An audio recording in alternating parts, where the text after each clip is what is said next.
Okay, are you ready? Here we go.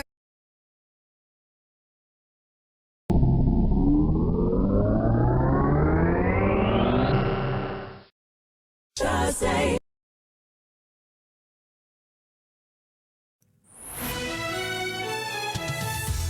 Welcome to Mornings with Stephen Jardine. Thanks for your company this Thursday, the 29th of August. Coming up on the phone-in, as some of our best-known musicians warn Scotland is facing a cultural catastrophe if financial cuts go ahead. How important is it for you to keep funding the arts? Call 08085 929500 or you can text us this morning, 80295. Your standard network message rate applies for that. Also coming up on today's programme. It's the story of a kidnapped model that caught the world's attention. A few years back, but that wasn't the end of her ordeal. We'll hear why she's now trying to resolve that situation and... in my ear, talking a whole bunch of shit that I ain't trying to hear. Get back, you don't know me like that. Get back, you don't know me like that. Geek, whoop, whoop. I ain't playing around. Make one false move, I take you down. Get back, you don't know me like that. Get back. All about back pain, from twinges to spasms to absolute agony. If you've woken up in pain this morning, our back expert is here to help with free advice. All you got to do is text us, or you can give us a call, 08085 929500. You can voice note a WhatsApp on that as well if you want, or you can text us, 80295 is the number for that. Also, we do it for breast cancer. Why don't we have a national screening programme in this country for that help save lives? Is everywhere on BBC Radio Scotland. Yeah.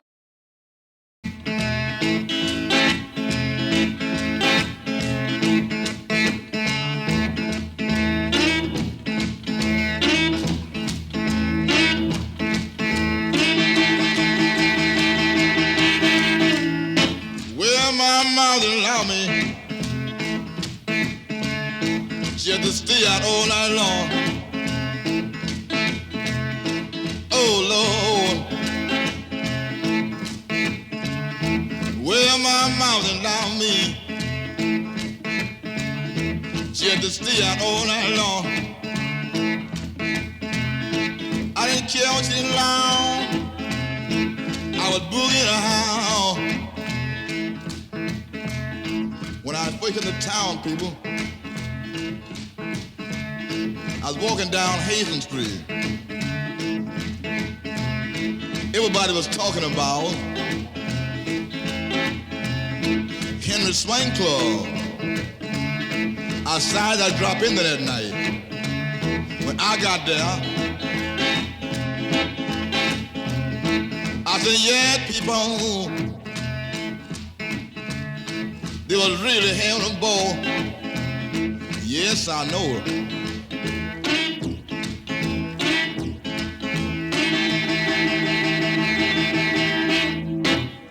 Boogie Chiller.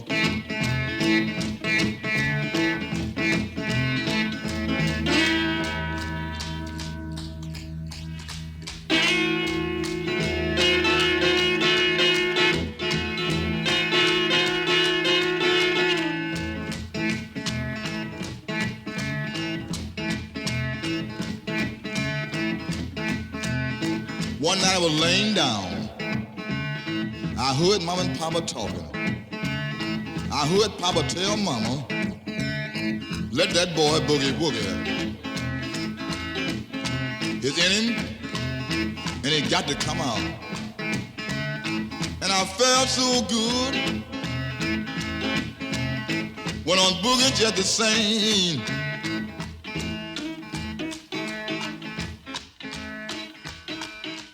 In 2017, Chloe Ayling arrived in Milan for a modelling job. 6 days later, the 20-year-old walked into the British consulate telling them she'd been kidnapped and held captive by a shadowy international crime organisation. The story made headlines around the world, but her relief about being released soon turned sour when some started to doubt Chloe's story. A new BBC drama tells the extraordinary background to the case, and here to tell us more about it is Nadia Parks, who plays Chloe in the series, the Chloe Ayling story. Nadia, good morning. Morning. Thanks so much for being with us this morning. Thanks When for did you having me. first become aware of Chloe's story? What are your kind of earliest memories of it? I have a vague memory of the headlines playing out at the time in 2017, but didn't really look into it any further. And it wasn't until I actually got the audition through for this that I started to look into it and understand more about that time. For those like you who don't remember the detail of it, give us the synopsis. So in 2017, Chloe Ayling turned up to a photo shoot in Milan where she was abducted and then she was held captive in Italy for a week. She was then released back to the UK and received a massive media backlash, being accused of faking her own kidnapping and receiving, she was kind of at the centre of a media storm. You've done a great job with that, because this is actually quite a complex story, isn't it? Yeah, it's really detailed, because not only is the actual events really unusual, but it's then what happened when she was released back to the UK and kind of how she was perceived in the media and all the kind of the tabloids that were running all these stories on why she might be lying. What do you think happened? You've spent time with Chloe and you've read a lot of the background to this. Why do you think this reaction happened? I think, I think as a society there's lots of different reasons. I think often we're not well educated enough on the effects of trauma and how that sits in everyone differently. I also think that there were some prejudices at play, and she was a glamour model and people just assumed that because she was a glamour model she might be fame hungry, and I think it kind of comes from the way that we perceive women in the media. And I think that's why it's a really important story, because it kind of educates us on why we need to create more space to allow women to be able to speak up and speak out and be believed from the get-go. So how did you approach your first meeting with Chloe? Because it was obviously important for you not to go into it with any preconceptions as an actor. Yeah, definitely. I was so excited to meet Chloe. I was so excited to transform and to work with her. And I would be lying if I said I wasn't a little bit nervous when, meeting her, because it's quite a big responsibility to play somebody who is actually alive and in the same room as you. But yeah, it was really, it was a daunting experience, but a very, very exciting one. And obviously I felt so passionate about the themes and the topic. So it was something that I really, really wanted to do well. And I remember Chloe hadn't heard my voice, the voice that I do as her, for the whole of the rehearsal process. And then she came on set one day and she had a set visit and she hadn't heard it, and she was standing behind the monitor with cans on. And I was like, oh, here's the moment. And I was so scared. And then they shouted cut and she kind of ran up to me and was like, oh my God, how did you even do that? And I thought, okay, I can breathe now, I can relax. Well, the resemblance is uncanny. I mean, in terms of the voice, her spirit, but also physically as well, you really seem to embody her. Yeah, I am a bit of a mimicker. I can just be in a room with someone for a while and I'll just kind of end up speaking the way that they are. So it was really meeting Chloe that really helped that. Obviously I watched everything available to me, every TV interview she did, every podcast, everything. And also the help of the incredible makeup department and incredible costume department. It was definitely a team effort to kind of transform. You used the word responsibility there, Nadia, and it really was, because she'd had a terrible experience at the hands of the media and at the hands of kidnappers. So it was a huge thing for her to work with you on this role. There would be huge expectations on you and how you were able... Because the reason that she did this was to try and get some closure, wasn't it?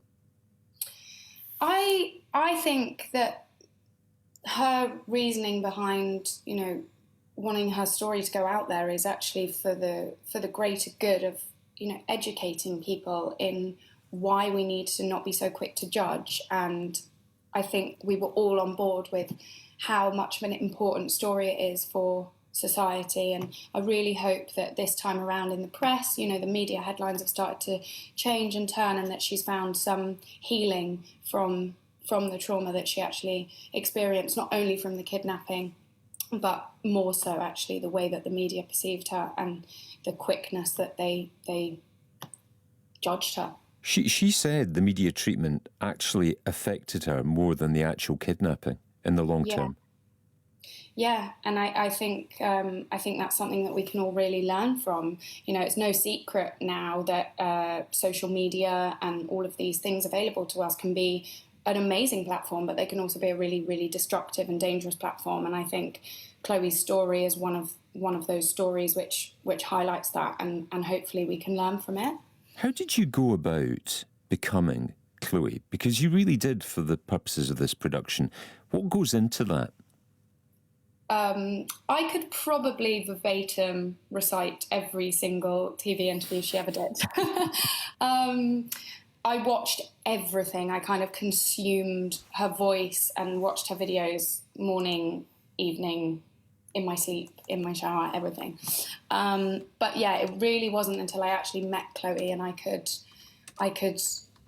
you know, ask those really personal, intimate questions that are not asked on TV interviews, you know, small things that make up a person, like what's your go-to takeaway order, or what's your favourite biscuit, and yeah, just kind of sit with her. And meeting her, I was really, you know, I was really struck with how brave she was, and her kind of resilience, and I just felt so much empathy for what she went through, that I think that was like where I kind of accessed that and just responded to the events the way that hopefully she did at the time. Really good actors need that level of detail of a person if they're going to understand them. Martin Sheen's talked about this quite a lot down the years as well. Why do you need that? Why do you need to know what TV shows she watches, what she likes to eat for breakfast and stuff? How does that help you become the person? Well, I like to know my characters so intimately. I kind of see them as a person that I have to like look after in a way. And if I was going to look after them the way that if they were my child or my best friend, I would know their favourite biscuit, I'd know their takeaway order, I'd know how to look after them, how to please them, what upsets them, what's their triggers. So all of these tiny details, I think, are where a person lies, and I think you can tell so much about a person in tiny things. And I've always been, since I was about 2 years old, obsessed with the finer details of people, and I love to like people watch and see how they hold their bag, and then make up a story as to why they hold their bag in that way and what kind of that means about them. Yeah, I definitely work as an actor from the like tiny into the bigger. It's the little bits that make the big picture on these things. Have you? It's out there now. Kidnap, the Chloe Ayling story, available on iPlayer now. Have you heard from Chloe since it's out there and since she's had a chance to properly watch it? But people have been reacting to it as well, Nadia. Well, Chloe and I appeared on This Morning together. That was quite a surreal experience, and we sat on the couch together because also, as we were filming the show, so much of what we actually filmed on the show was breakfast TV reenactments of the media that she did at the time. So there was something quite meta and wonderful and weird and surreal about that. But it was lovely to see her. She's so pleased with the show, and I think, hopefully, she's seen a difference and a turn in the media headlines and has found some kind of closure on that. And beyond that, we've seen a rise in violence, male violence against women, and certain ideologies in the public eye as well. Feels very timely, this programme right now, this series, in a wider sense, doesn't it?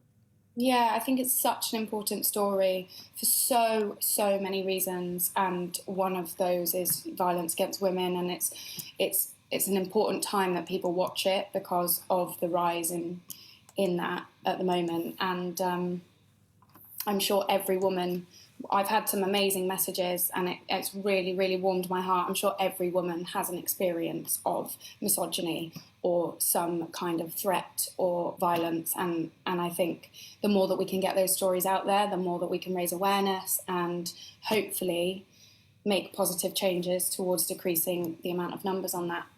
This played out back in 2017. If it happened to Chloe now, do you think anything would be different? I'd like to think so. I think it's a very different time. I remember approaching the story and thinking, 2017, that was like yesterday, but actually it was kind of at the beginning. Well, not really the beginning. Yeah, no, it was kind of the beginning of the kind of Instagram culture that we really heavily know today. And I think, I'd like to think it would be different, but I think there's so much progress still to be made, and that's why we're telling this story. The story is Kidnapped, the Chloe Ayling story. It's available on iPlayer now. Nadia Parks, who plays Chloe, thank you so much for your time this morning. Right now, we're at 10:21 on a Thursday. It's BBC Radio Scotland.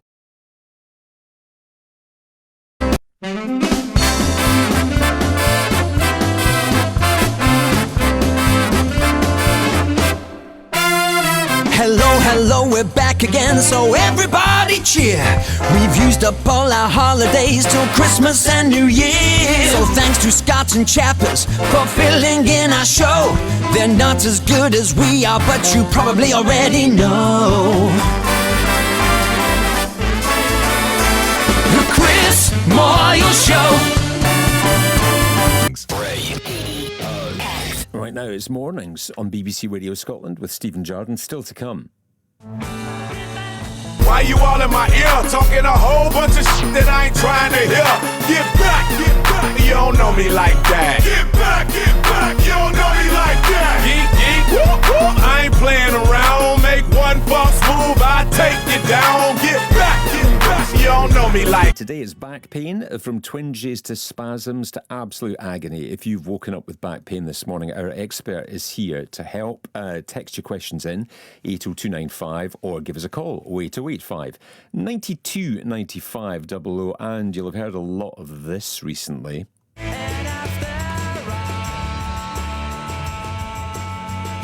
And much more to come. We're going to speak to the Glasgow Oasis superfan offering the iconic Gallagher trim in their salon.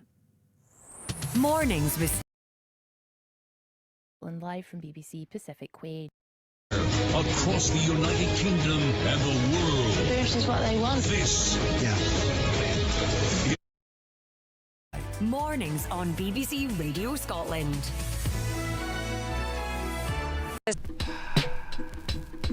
Here we go, baby.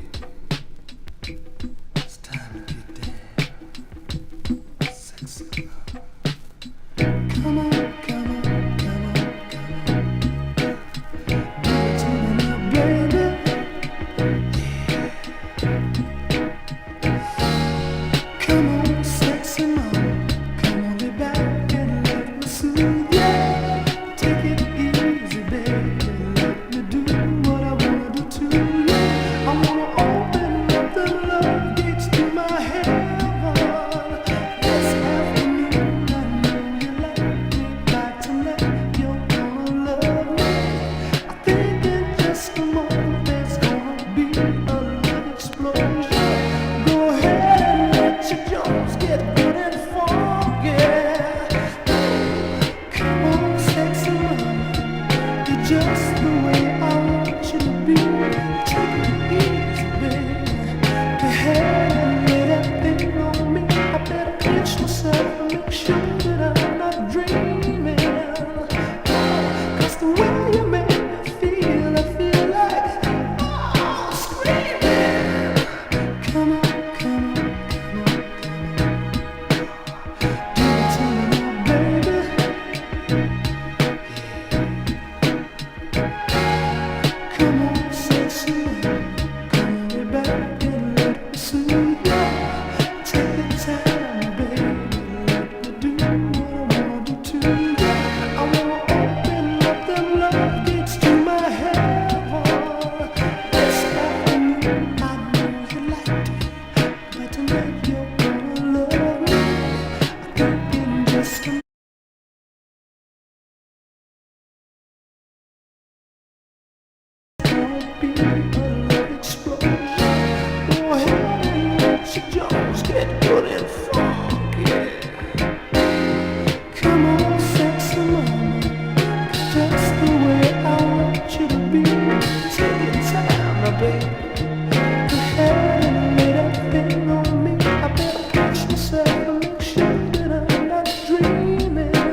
How you make me feel, I feel.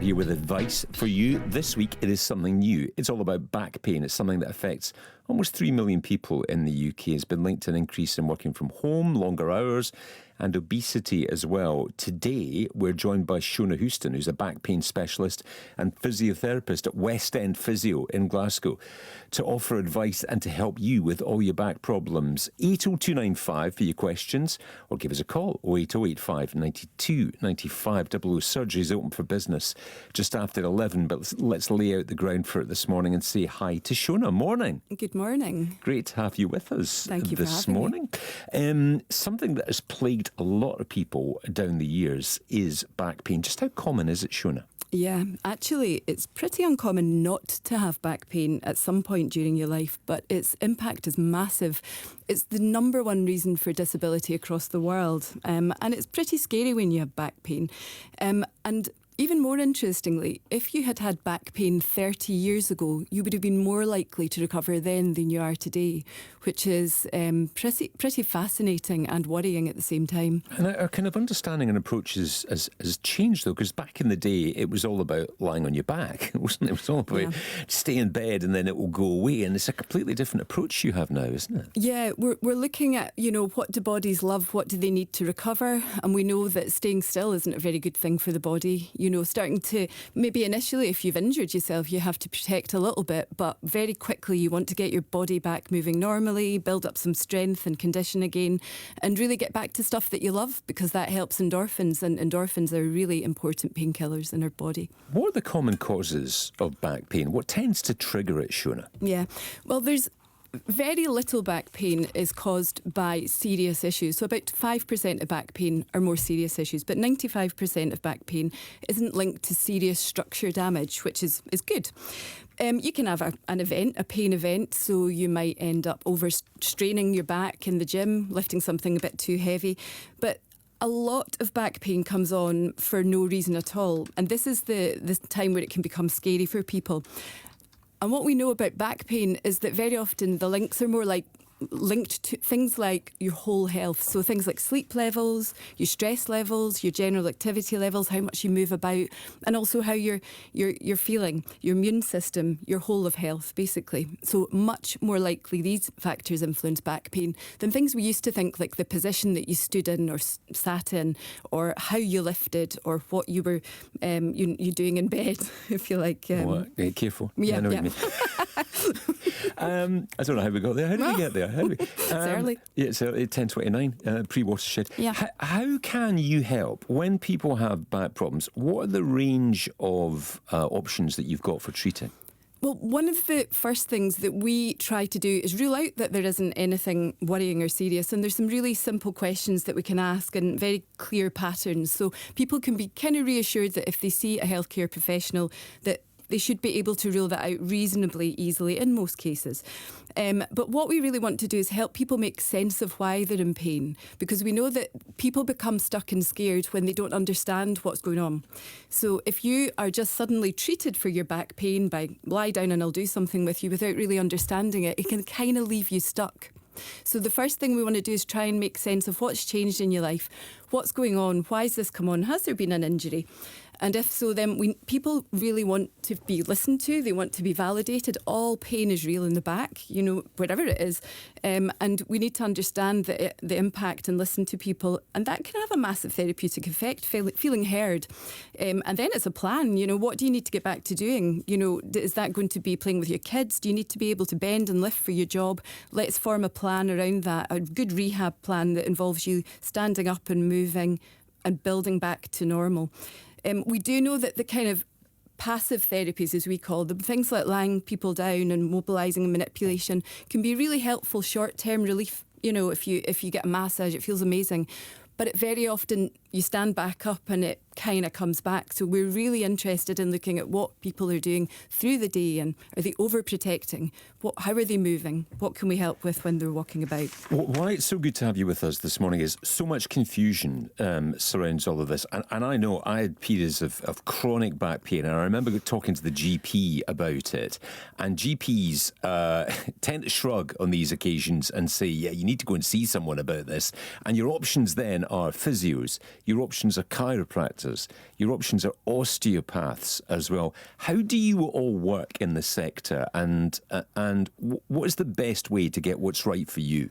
Oof, that's quite a big question. We all work. I think the common key should be that we're all trying to help empower people back to life, you know, and that in terms of physio is looking at people's goals, what they need to be able to do. We all work slightly differently. We come from different backgrounds. You know, there's been a big shift away from what we used to call what we do call the biomedical model, which is seeing pain as very structural and equal to damage. But, you know, we want to move away from that and see pain as a protector. You know, pain isn't always linked to damage. A bit like if you had a headache, it doesn't necessarily mean that you've damaged your head. You might be tired or stressed or thirsty. We can have pain for very many reasons. So, you know, I think the key thing with healthcare professionals that we want to, you know, get across is that find someone with a modern understanding of pain that understands the way that we used to work, which was all about structure and we were like machines. It's time to move on from that, because that has actually, in fact, it appears to have made things worse. We're not doing a very good job on back pain just now, so we do need to change the way we talk about it. Oh, this is going to be fascinating, and the questions are piling in for you already, Shona. Just one other thing, a different way of maybe thinking about this. For people who are not affected by back pain at the moment and want to continue not to be affected by back pain, what are the things that we need to think about in an everyday... Like, yes, I was at the dump yesterday with some concrete and some paving stones, so I was being really careful, having had problems with my back in the past about this. How do we need to think in terms of how we move and how we physically do things in life to avoid back pain? Yeah. It's so interesting you say that. You know, you are a classic case, Stephen. You know, when you have had back pain, it's so common to then become careful, slower, wary of lifting, bending, twisting, fearful, I guess. You know, you're worried you don't want another big load of back pain. But what we know is that fear is one of the biggest, and worry is one of the biggest, two of the biggest predictors of somebody not recovering fully and going on to have another bout of back pain. So it's really important to treat your back a bit like you would with your elbow. You know, if you damaged your elbow or had a horrible bout of pain, would it stop you from bending and lifting and moving your elbow as normal? Would that be useful for your elbow? You know, going on, you wouldn't want to do that. You'd want to try and get that elbow moving fully straight, fully bent, you know, building it up in a really gradual, graded way that was safe for you. You know, not doing too much all of a sudden, but trying to build back to full health. And again, looking at whole of health. Are you getting enough sleep? Are you feeling tense or tight in your back? Are you relaxing? Are you breathing? You know, how's your immune system? Are you run down? These kind of factors are so important. Yeah, and you see with people who have had long-term back pain, the way they walk and the way they hold themselves is different to kind of try and protect. This is so interesting. We are going to be busy with you this morning. Shona, you're back with us in 30 minutes' time. So any questions you've got around back pain, whether it is long-term back pain, whether it's a recurring thing for you, whether it's just a twinge that you get or a spasm that you get occasionally, maybe you're waiting for an op right now. Maybe you want some more information about whether that would be a good idea, a surgical intervention for you. Any back questions at all? Shona's the expert. She's here in 30 minutes. Call us now, 08085 92 95 00.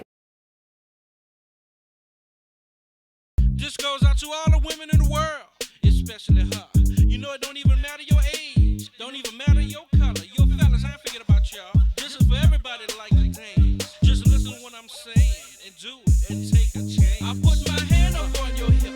When I dip, you dip, we dip. You put your hand up on my hip. When you dip, I dip, we dip. I put my hand up on your hip. When I dip, you dip, we dip. You put yours, then I put mine. And we can dip down low and roll and grind. Just get on the floor like I said before. Y'all remember that down low. Just put a little dip with it. Now roll those hips with it. Pop it, push it, rock it, roll it. Can't control it, I come hold it. It's all in fun, so take a chance. Just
men in this country are more likely to get cancer than women, with one type really standing out. Nearly 30% of men in the UK who receive a cancer diagnosis are dealing with the disease in their prostate. Last year, more than 52,000 men were told they had prostate cancer, and that number is on the rise. The charity Prostate Cancer UK want to see a national screening programme being rolled out, and this week a petition with over 135,000 signatures was handed into Downing Street urging government action. So why don't we have better screening in this country, and what difference could it make? Let's speak first to Oliver Kemp, who is CEO of Prostate Cancer Research UK. Oliver, good morning. Thanks for your time. Good morning. How common is prostate cancer in the UK? So 1 in 8 white men will get prostate cancer during their lifetimes, and 1 in 4 black men will contract it. Given that, why aren't we screening routinely at the moment for it? We screen for cervical cancer, we screen for breast cancer. Why are we not screening for prostate cancer? Well, the test has always been rejected by government as not being accurate enough. So traditionally, we've always used the PSA test as a first line of defence. And I think things have changed quite dramatically. We now move from a PSA test into an MRI scan and then onto a guided biopsy. So I think we're now running on old information. What do you want to see? What would an ideal screening programme look like in your view? So we'd obviously particularly like to focus on those high-risk groups at first. So black men, men with a history of prostate cancer in the family, men with a genetic mutation that makes prostate cancer more likely, like BRCA1 or BRCA2. So particularly we'd like to see screening introduced for those at highest risk, first of all, but eventually we'd like to see screening introduced for everybody. And how would that take place? So pretty much the way in which we were just discussing, a PSA test followed by an MRI scan, followed by a guided biopsy, just to ensure that you have the disease. And the PSA test is a very simple blood test, isn't it? It is, yes. So I think that old image of a digital rectal exam needs to be dispelled. It's a simple blood test. It's taken in a few minutes. You get the results a few days later. What difference could this make, do you think, in terms of outcomes? And because like every other cancer, caught early, prostate cancer is eminently treatable these days, isn't it? Yes, so particularly in Scotland, that would make a very big difference because 34% of prostate cancer is caught at a late stage, and that only gives you a 50% chance of survival. If it's caught early, it's close to 100%. So we've got many people who are dying unnecessarily at the moment. Oliver, stay with me. I'm going to come back to you a little bit later, but thanks for your time for the moment. Gordon Wilson was diagnosed with prostate cancer around 7 years ago and joins me this morning. Gordon, good morning. Morning. Thanks for speaking to me this morning. Tell me about your diagnosis. How did you end up going to the GP? What happened? Yeah, I had something else in another situation, Stephen. It was actually a sort of lung infection I had, and the antibiotics that I got for it, like after using them for about 10 days, 2 weeks, or whatever, like nothing was really improving. So I had to go back to my GP and just see what else could be done. And then she said she would give me like a sort of general MOT, if you like, and that would, as it turned out, included a PSA test. And it came up from there? It did, yeah. And tell me about that conversation when you received a diagnosis and you were told what had to happen next. How did that go? Yeah, it's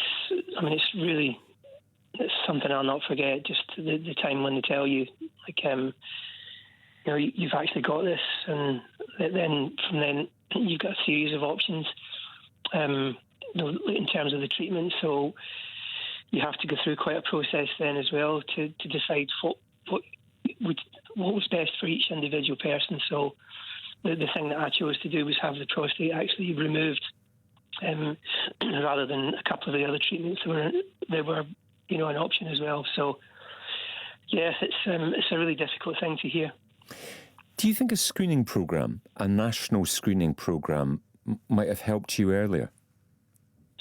Yeah, definitely. Yeah, because I was just thinking when the other fellow was talking there that I think this hadn't come up for me almost by accident, then I would have gone on for another, I don't know how many years, like without knowing that I had it, and potentially, you know, when it was found and diagnosed, it might have been too late.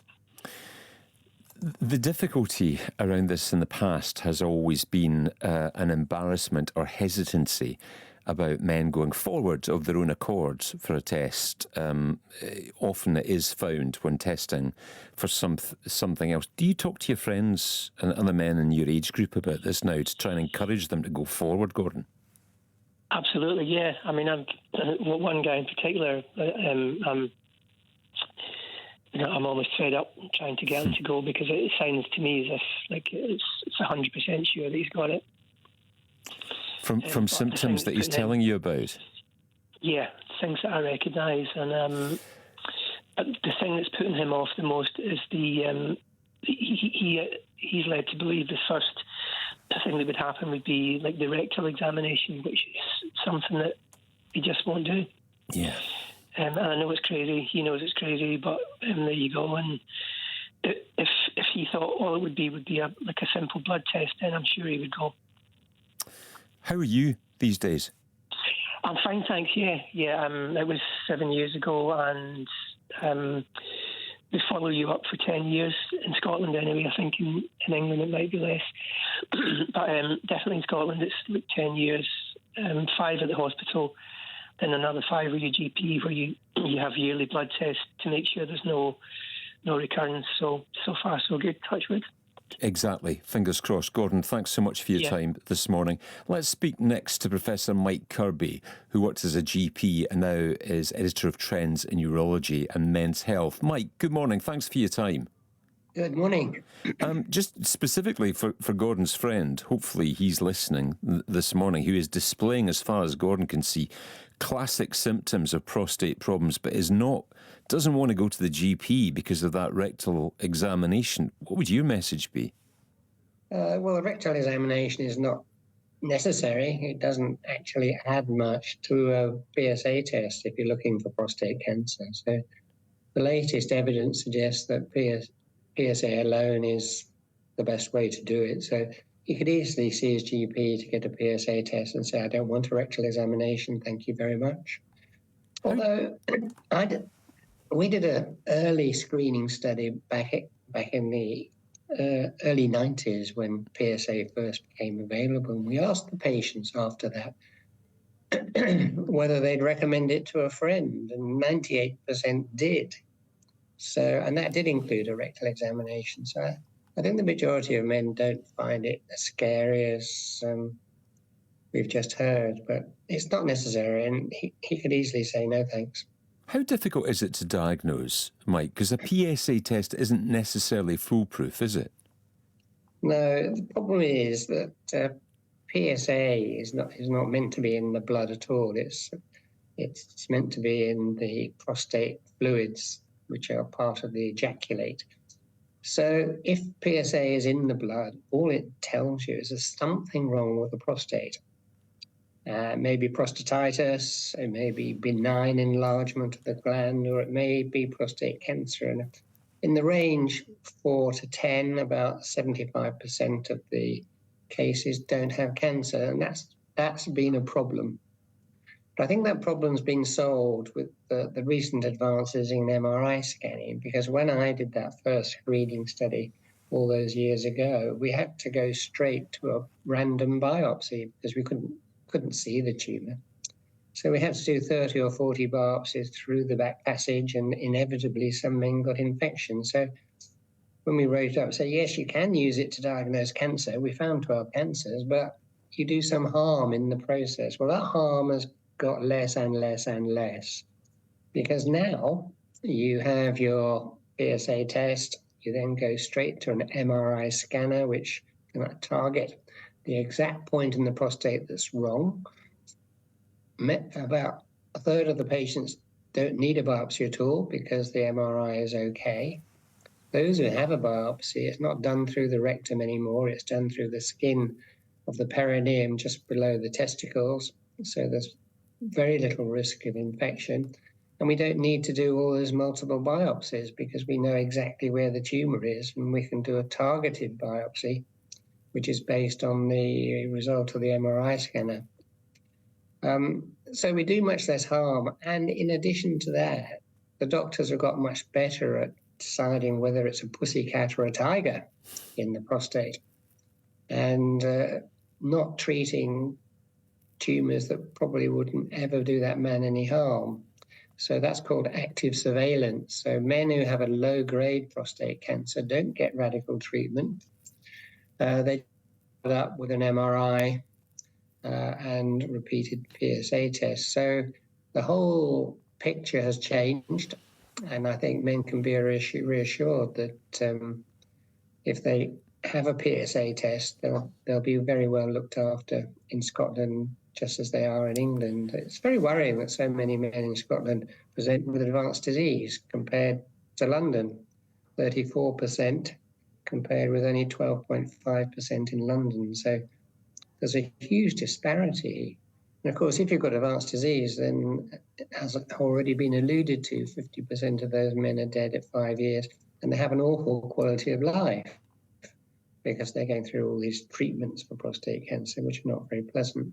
Well, hopefully we've dispelled some myths together this morning. Mike, just briefly to finish here, in terms of symptoms, what should men be looking out for?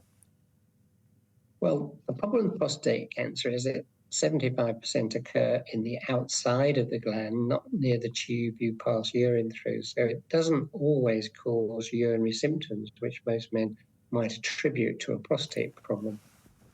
And it can break through the capsule and spread quite early as a result of that. So there may be no symptoms.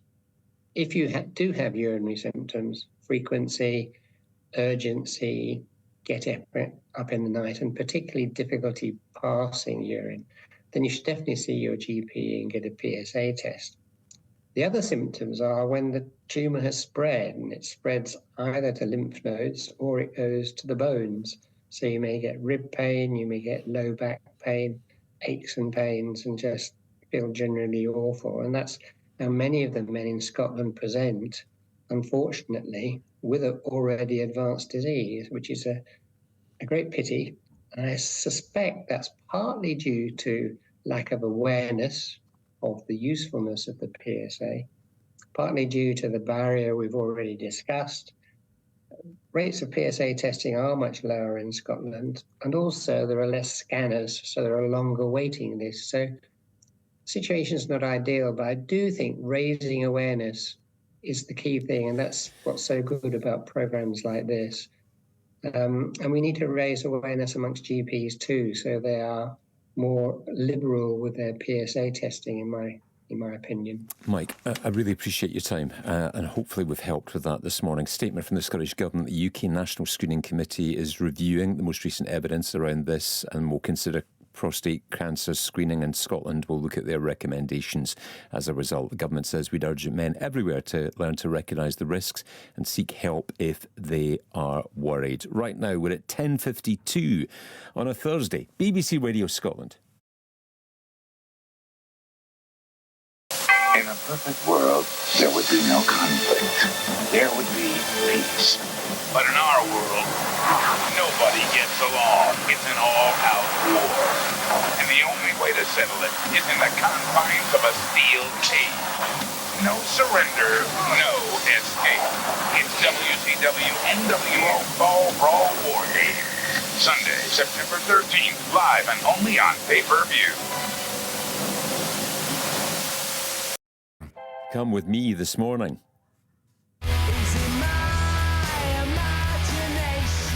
Could that distinctive Gallagher haircut be the story of the summer next year? We'll find out. And screens are not a crutch.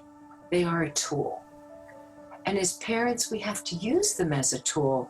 We must create screens that become prompts for social engagement, not partners that substitute for social engagement.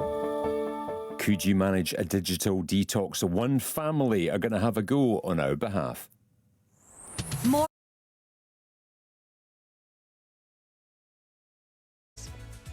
all the conversation. Who in the blue hell are you? Mornings on BBC Radio Scotland. It's worked so far, but we're not out yet. I wanna know what you're thinking. There are some things you can't hide. I wanna know what you're feeling. Tell me what's on your mind.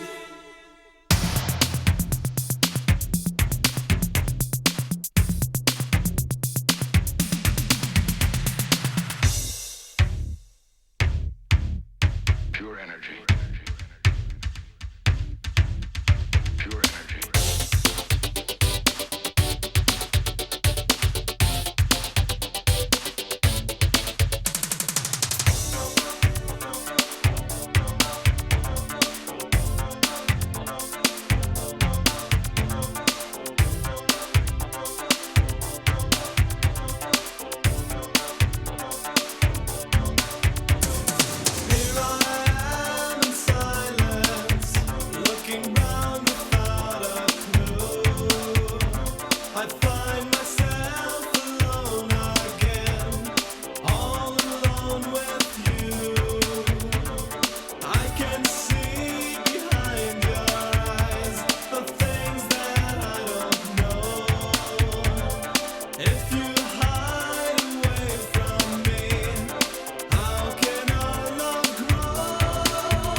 tomorrow, tickets for the long-awaited Oasis reunion go on pre-sale ahead of the full public sale this weekend. The band are going to play, it's now 3 dates in Edinburgh next summer, alongside concerts in London, Manchester, Dublin and Cardiff. For the fans, it'll be a chance to relive the hits, but also celebrate the distinctive Oasis style. Parkers, polo shirts, bucket hats and the Noel and Liam mod haircuts, long sideburns, short fringe at the front. One superfan and barber in Glasgow believes the reunion is going to make the distinctive haircut the look of next summer. Gemma Furby, owner of Goat Barbers, is on the line to tell us more. Gemma, morning. Good morning. How excited are you about this? I'm super excited, yeah, can't wait. Are you poised to try and get a ticket? I am. I've got some clients in at 9 o'clock, so I'll have to speak nicely to them and hopefully they can grab my tickets and I'll give them a wee free haircut. Yeah, fingers crossed for that. So the Gallagher trim, how popular is it generally, would you say? Super fans of Oasis always love the Gallagher trim. But I'm hoping with the announcement of them coming next year that this is going to replace the mullet. It's a hairstyle that anyone can pull off, any age, any gender. Everyone can be slightly different. It's quirky. People are more open to fashion these days, so I think it's going to blow up. For people that don't really know it, describe the Gallagher haircut look for us. So it's like the older mullet version. So you've got the long sideburns, the top choppy, heavy at the top, a wee bit longer at the back, wee short fringe. As I say, it can always be different lengths. The distinctive part is these sideburns. And is it an easy haircut to maintain for yourself once you've got it done? Yeah, you could wake up in the morning, towel dry your hair, you could put a wee diffuser through it and you're good to go. It's quite an easy maintained haircut. So you're planning to offer discounts for people who, around the time of the concerts, who are looking to take the look in there themselves. That's the plan, isn't it? Yes, I want to bring some of the 90s back. Oasis have a special place in Glasgow. They were founded in the King Tuts in 1993, so I think people will jump on this. I think it would be nice. It's a wee bit of nostalgia. When was the last time you did one of these? Probably about 2 years ago now. Oh, right, so okay. It's been a while. Okay. But styles are changing. You've seen the mullet come in. That's kind of been the haircut of the last year or so. So I think this is going to be the haircut of 2024-25. And do you think, you said to me earlier, anyone can rock this haircut. Do you genuinely think that? Doesn't matter who they are, they can carry this off? Yeah. As I say, every length can be different, shape can be different. Like, there's so many different forms that you can have. It's such a creative haircut.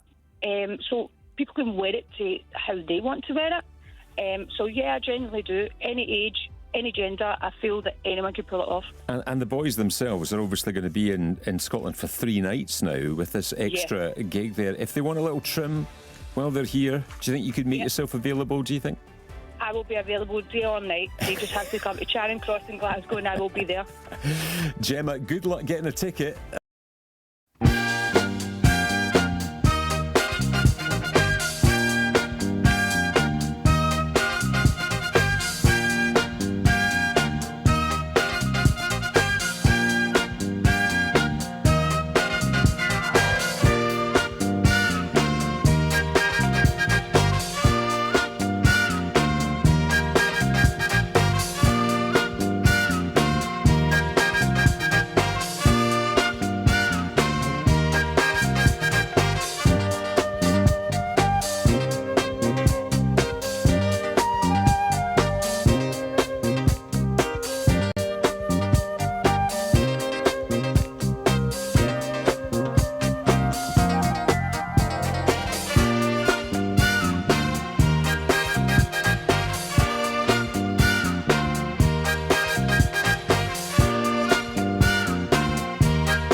with a month-long digital detox. One family are going to embrace that challenge for us. More on that coming up. And When the moon hits your eye.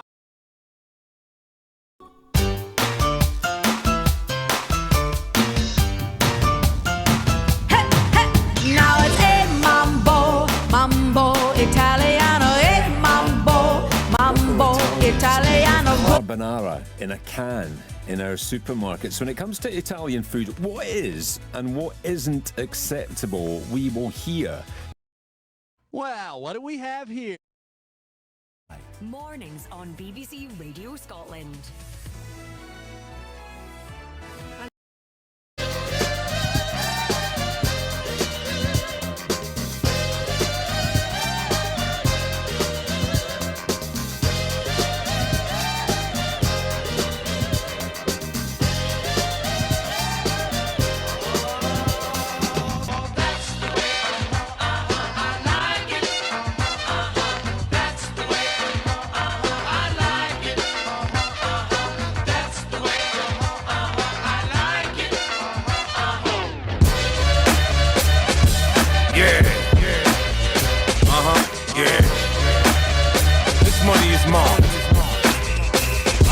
You don't love yourself, ain't nobody gonna love you. Your shit ain't right, what bitch in the right mind gon' f you? That's what they told me then.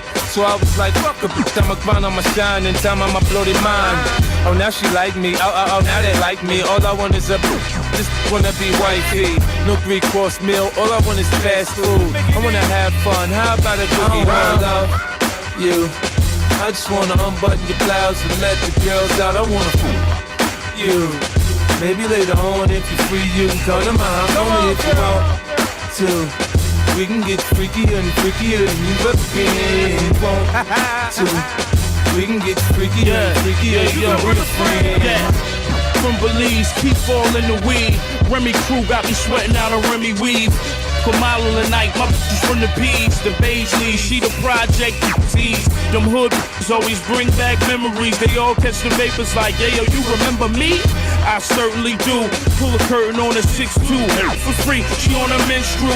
I promise I don't love him, I don't cuff him, I don't pay a rent to have the next. I'm a pimp with principles, kill him with visuals. My diamonds like Dubai stars, man. I love you. I just wanna unbutton your blouse and let the girls out. I wanna you. Maybe later on, if you're free, you can come to my house only if you want to.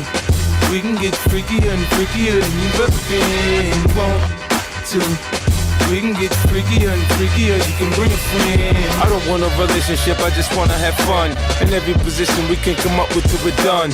And my request was to pick your shit in my ear. Like to hear what you're thinking after laughing and drinking. Girl, we can have a ball, yeah, we can do it all. Moonshine, light up the sky at nighttime. With me, anytime could be the right time. I'm sorta impulsive, I'm kinda explosive. Me, you take a little at a time in doses. Don't want you addicted, I just wanna kick it. You can pick the spot, I'll be there with the quickness. Give it to you, girl, when I'm gone, I'm sure you gon' miss this. I don't wanna love you. I just wanna unbutton your blouse and let the girls out. I wanna you. Maybe later on, if you're free, you can come to my house only if you want to. We can get freakier and freakier than you've ever been. Want to? We can get freakier and freakier. You can bring a friend. Yeah. This money is more.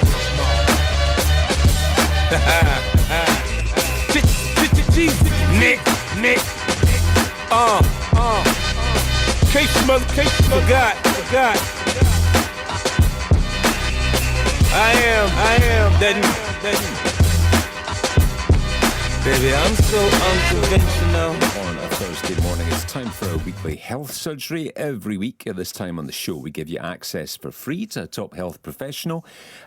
This week, for the first time ever, it's back pain, something that affects about 3 million people in the UK. This week, to help us give you help and support and advice, Shona Houston, back pain specialist and physiotherapist at West End Physio in Glasgow, is here. So whether it's an ache, generally in your lower back, maybe restricted movement. Perhaps it's a twinge that comes every time you do something, or recurring back pain. Whatever the problem, the advice here is free, no waiting list. All you got to do is text us 80295 or give us a call 08085 92 95 00. Shona, are you ready? Yes. It's going to be busy this morning, so let's get straight into it. 08085 92 95 is the number to call. Alan is up first this morning. Morning, Alan. Morning, Stephen. Thanks for taking my call, mate. No, pleasure. What's your question for Shona? I've actually had severe back pain for about 8 weeks. It started on the left-hand side of my back for the first 3 weeks and then moved to the right. Since it moved to the right, I've had pains shooting down to my ankles. I went to the GP and they says they couldn't refer me for an x-ray.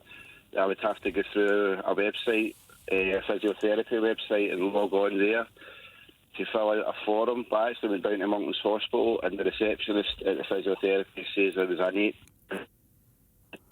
list and they says a GP could refer me for an x-ray.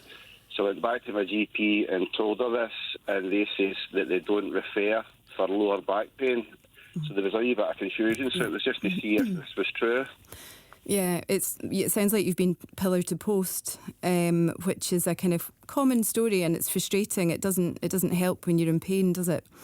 Yeah, I mean, I think the first thing to say is that there are really specific reasons why a GP would refer you for an x-ray, and we try not to x-ray backs if at all possible, because it's a massive dose of dangerous radiation that doesn't really give us much useful information at the end of it, unless you have had maybe a trauma, like a fall, or you have, poor bone density for one reason or another, osteoporosis. So I think that's probably the reason why your GP isn't that keen to go down that route, because we know that there are lots of other things that are a wee bit more useful at the stage that you're at. I think what might be really useful, I mean, it sounds like it's a good idea to go in and get an assessment. Hopefully, you don't need to wait 8 months now that you've got shooting pains down your legs. You might want to tell them that. They could maybe expedite it a little bit.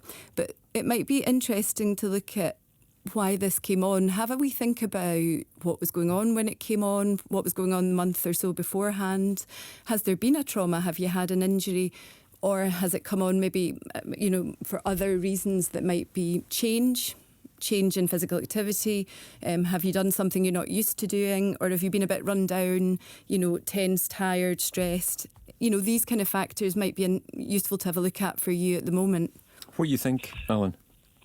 Well, I've not done anything different. I'm kind of a long-distance driver, so I can sometimes be driving for 4 or 5 hours, but lately I've been struggling to get out of bed in the morning. It's been that bad. They've tried me with cocodamol, naproxen, amitriptyline, is it? Mm-hmm. Yep. And now they've put me on dihydrocodeine, hydrocodone, and nothing's working at all. Yeah. I explained that I was at the doctor's about 4 years ago, and they had mentioned that I had a slight form of adult spina bifida, and even if they said they seem to want to refer me. Mm-hmm. Yeah. And is your main problem moving around, or is it sitting? Have you been able to do your work because of this? No, I've been moving around once I get up and that, but it's just lying at night and when I get up in the morning, and then obviously if I've been sitting in my van for a long while, but lately it's even just been standing. I feel as though I can only stand for like 5 minutes. Mm-hmm. And what happens when you get moving? Does it, if you start walking after a wee while, what happens to your back or your legs? It seems to ease off after a wee while if I've been walking. Mm-hmm. So that tells us something really important. It tells us that your body isn't enjoying staying still at the moment, obviously, and it might be. And when you get moving and you get the circulation going to your back, you maybe relax the muscles a little bit and get some breaths in. That the pain can change a little bit, and that's really hopefully, for you, because it tells us that your body might be a little bit tight and stiff at the moment. So I think what I would do first of all is have a little check that when you are not, what's your movement like? Have you got full spinal movement? If you've not got that, check that you're not bracing around your middle or holding or overprotecting around your abs and your back. because it can be so hard not to do that if you're in agony, you know, but it actually creates more pressure around the spinal structures.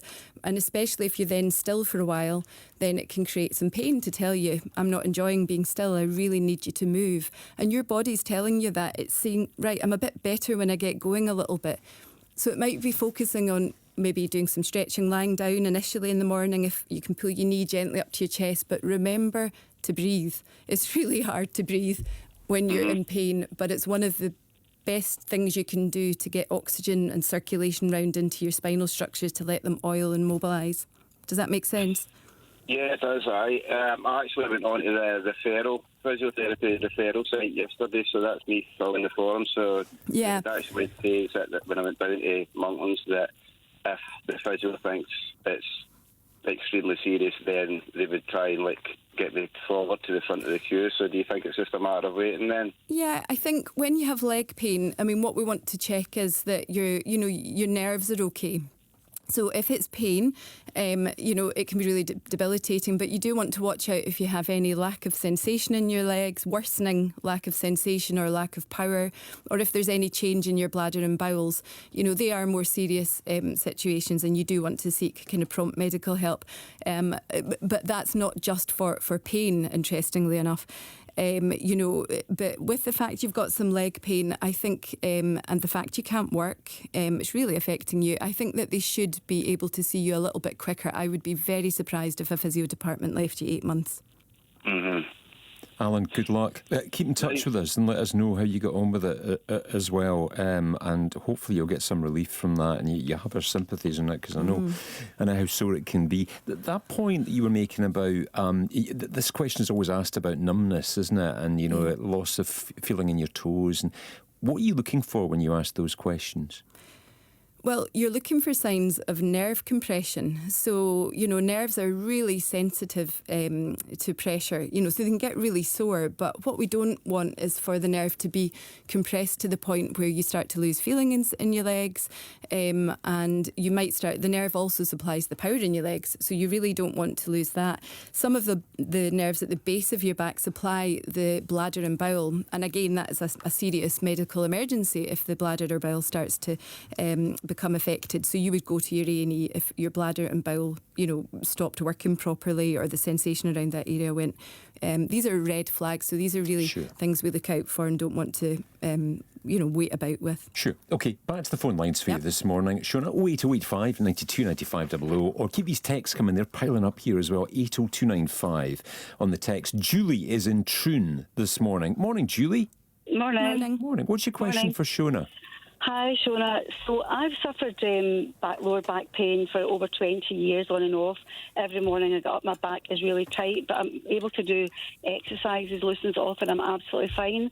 But a couple of years ago, I experienced excruciating, absolutely stopped me dead in my tracks, excruciating pain in my left leg, just above my knee. It felt like what I would imagine an electric shock would be. So long story short, I'm under a neurologist. I've had an MRI scan. I've got bulging disc in my lower back. Now, they decided that they thought that was probably the cause of it, but he was a bit baffled by how isolated this pain was, just sitting above my knee, my left leg. It's sporadic, it comes and goes, but when I do have an episode, it normally lasts for about 10 days, and the pain sits for about a minute, which is excruciating. I'm on nerve blockers just now, and I hadn't had it for the best part of a year. I saw the neurologist again, and I was sent for another MRI scan, which showed the deterioration in my back. Now, I had another flare-up about a month ago, and the pain this time was different in that it moved. It wasn't above my knee, it was at the top of my thigh, just like a line going around the top of my thigh. It didn't last for as long, it just came and went really quickly, like two sharp bursts of pain. I just wondered if you've ever come across anything like that. Like, I've seen a neurologist and a neurosurgeon. I've now been referred back to neurosurgery for possible back surgery, which is the last thing that I want. Yeah, I bet. I mean, it sounds like, we see all sorts of pain is just so complex, and it can fire up and fire down and change, especially when it's chronic. You know, the pain system can become highly sensitised. I guess my question would be, have you ever worked out what seems to trigger a flare-up? I've tried to work that out, but honestly, there doesn't seem to be anything at all. I can be just walking, sitting, standing. The thing is, when I have these episodes, it doesn't happen when I'm in bed at night sleeping. Okay. So but the minute I get up in the morning, it just starts again. So it might be interesting to, I mean, you've got lots going on with this, but ultimately I think they're saying to you, right, let's monitor it. And the fact it does come and go a bit, again, tells us, okay, things can calm here. You know, it's not a worsening progressive thing, which would maybe need surgery. So my question then would be, I'd really love to know, you know, when you start moving about in the morning and you get going, how tense do you feel in your back, or how worried or scared do you feel about relaxing your back and moving it and softening? Is there anything in your movement that's changed because of this back pain over the years? No, because I've decided that I can't, you know, live my life worrying when I'm going to have the next flare-up. Great. So I've really decided that I'm not going to be that person that does that. Oh, good on you. Because there was a period of time where I thought if I was holding a kettle or a pot of hot water and it happened, I would drop it. I know I would. But I've decided no. So I wake up in the morning, my lower back is like a tight band going right round my back, really, really tight. But I can loosen that off very, very quickly. Brilliant. And thank goodness I've got no back pain at the minute. And throughout the last 2 years, I've not really had back pain. So I'm doing Pilates. I'm doing a lot of Pilates. I've been told by my neurologist that should help me, and I'm trying to strengthen my core as much as possible, so as that when I eventually see the neurosurgeon again, which I know will be months, they might do another MRI scan and say, look, things are looking a bit better. Yeah, and that's the best thing to be doing. I think it sounds like you're doing some really great stuff. You know, the focus is, you know, do exercise that makes you feel good. Check that you do. Make sure you sound like you're doing it regularly. You're doing some stretches. It does sound like there's some. You know, you're describing tightness in the morning, so I wonder what that is. You know, and the fact that it's there every morning. Are you sleeping okay? You know, have a big look at your overall, the whole of life things there. And remember that, you know, strengthening your core, having a strong trunk is really important. But again, it's important to have strong legs as well. And it's important, you know, when we're moving and bending and lifting, getting, you know, your legs to help you out, and just checking that you're not focusing too much on bracing around your core, because it's a bit like if you clench your fist, you know, and try and move your wrist, it can feel a bit difficult, you know, it can restrict it a little bit. So by all means do that through your Pilates classes, but just check that you're not maybe doing that as you go from lying to sitting without even realising it. You know, sometimes these things can be really ingrained and subconscious when you're in pain a lot. But it sounds like you're doing a really good job. And concentrate on your goals, what you want to get back to. You know, it doesn't sound like you're going to need to go down that surgical route if you keep going the way you are. But when you have these episodes, again, don't panic. Don't let your body get into that fight or flight mode. And breathe and stretch into your back as quickly as you can. You know, that spasm can be really debilitating and horrible. Scary. Can I just ask you something then? See the discs that are bulging, can they move back into place? Is it, you know, is there a possibility that could happen? Yeah, I mean, discs are like any other part of our body. You know, often the bigger the disc bulge, the better it resolves. It comes, you know, it comes back in to normal. And these bulges, very often these bulges are a little bit like normal grey hairs and wrinkles. It's when they start to annoy the nerves that we start, you know, we can say, yeah, maybe the leg pain that you're getting might be coming from that. But you know, don't be too focused, if you can, on these disc bulges. Be focused on how you're moving in your body, how you're breathing, how your system is, you know, because it's these kind of things that should help with your pain rather than specifically whether that disc might have changed or not, interestingly. Good luck, Julie. Let's squeeze one last one in here, which